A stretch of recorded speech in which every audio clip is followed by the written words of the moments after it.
வணக்கம் ஸ்டூடெண்ட்ஸ். இப்போ நம்ம பார்க்கக்கூடியது 12ஆம் வகுப்பு 5வது பாடத்தில் உள்ள 5வது கணக்கு.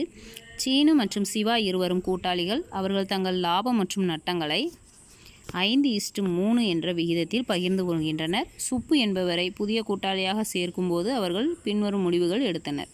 கட்டட மதிப்பினை ரூபாய் 40,000 உயர்த்த வேண்டும். கணக்கேடுகளில் இதுவரை பதியப்படாத ரூபாய் 10,000 மதிப்புள்ள முதலீடுகளை கணக்கில் கொண்டு வர வேண்டும். இயந்திர மதிப்பு ரூபாய் 14,000 மற்றும் அரைகலன் மதிப்பு ரூபாய் 12,000 குறைக்க வேண்டும். பற்பல கடனீந்தோரில் ரூபாய் 16,000 போக்கெழுத வேண்டும். குறிப்பேட்டு பதிவுகள் மற்றும் மறுமதிப்பீட்டு கணக்கினை தயார் செய்யவும். கணக்கு பாருங்கள். சீனு சிவான்னு சொல்லி 2 கூட்டாளிகள் இருக்காங்க. லாப நட்டத்தை 5:3ங்கிற விகிதத்தில் பகிர்ந்துக்கிறாங்க. புதுசாக சுப்பு அப்படிங்கிற கூட்டாளியை சேர்க்குறாங்க. ஃபஸ்ட்டு உள்ளது பாருங்கள். ஃபஸ்ட்டு உள்ள மதிப்பு கட்டடத்தோட மதிப்பை உயர்த்த சொல்லியிருக்காங்க. அப்போது சொத்துக்களின் மதிப்பு அதிகமாகுது. கணக்கேடுகளில் இதுவரை பதியப்படாத ரூபாய் 10,000 மதிப்புள்ள முதலீடு சொத்துக்கள் மறுபடியும் கணக்கில் கொண்டு வர சொல்லியிருக்காங்க போது சொத்தினுடைய மதிப்பு அதிகமாகுது. இயந்திர மதிப்பு 14,000, அரைகலன் மதிப்பு 12,000 குறைக்க வேண்டும் சொல்லியிருக்காங்க. அப்போ இந்த 2 சொத்துக்களின் மதிப்பு குறைக்கப்படுது. பற்பல கடனீந்தோரில் ரூபாய் 16,000 போக்கு எழுத வேண்டும். கடனீந்தோரில் போக்கு எழுதும் பொழுது அங்கே பொறுப்பினுடைய மதிப்பு குறைக்கப்படுது. வாங்க எப்படி குறிப்பேடு எழுதலான்னு பார்க்கலாம். குறிப்பேடு எழுதும்போது நம்ம முதல்ல மறுமதிப்பீடு கணக்கு தயார் செய்தோம் அப்படின்னா நம்மளுக்கு எளிமையாக குறிப்பேடு எழுதிடலாம். கவனிங்க. ஃபஸ்ட்டு உள்ள நடவடிக்கையில் மறுமதிப்பீடு என்ன கொடுத்துருக்காங்க? கட்டட மதிப்பினை உயர்த்த வேண்டும். நம்ம எப்பொழுதுமே சொத்துக்களின் மதிப்பு அதிகமாகும் பொழுது மறுமதிப்பீடில் அவற்றை நாம் வரவு செய்யணும். அதுக்கப்புறம் உள்ளது அடுத்த பதிவை பார்த்திங்கன்னா கட்டட மதிப்பு உயர்த்துவது மறுமதிப்பீடு வரவு செஞ்சுருக்கிறோம். கணக்கேடுகளில் பதியாத முதலீடுகள்ங்கிறது ஒரு சொத்தினுடைய மதிப்பு இதில் முதலீடில் 10,000 ரூபாய் அதிகமாகிருக்கு. அதை நம்ம வரவு செஞ்சுருக்கிறோம். அடுத்த பதிவு பாருங்கள். இயந்திர மதிப்பு 14,000, அரைகலன் மதிப்பு 12,000 குறைக்க வேண்டும். சொத்துக்களின் மதிப்பு அதிகமாகும் பொழுது வரவு பக்கம் எழுதுகிறோம். இதில் சொத்துக்களின் மதிப்பு குறைவாக மதிப்பிட சொல்லியிருக்கு. அதை பற்று பக்கம் எழுதியிருக்கிறோம்.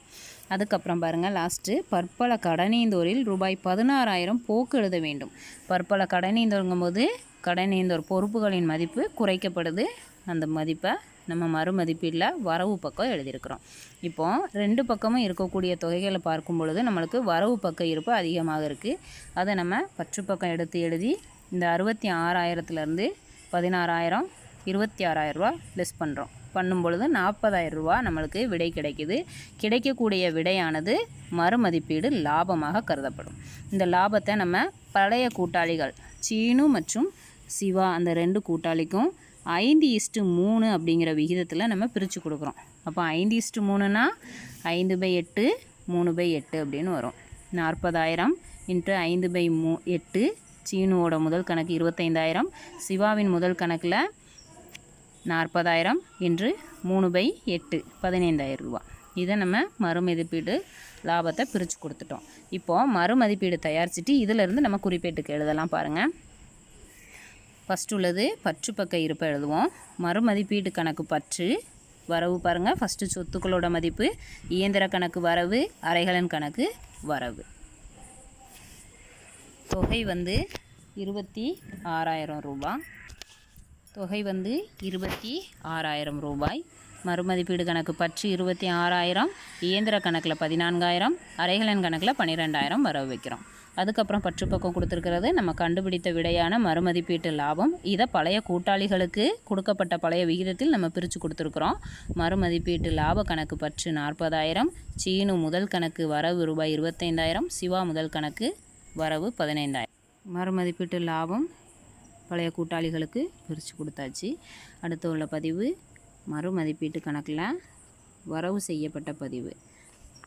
கடனீந்தோர் கணக்கு பற்று, கட்டட கணக்கு பற்று, முதலீடுகள் கணக்கு பற்று, மறுமதிப்பீட்டு கணக்கு வரவு.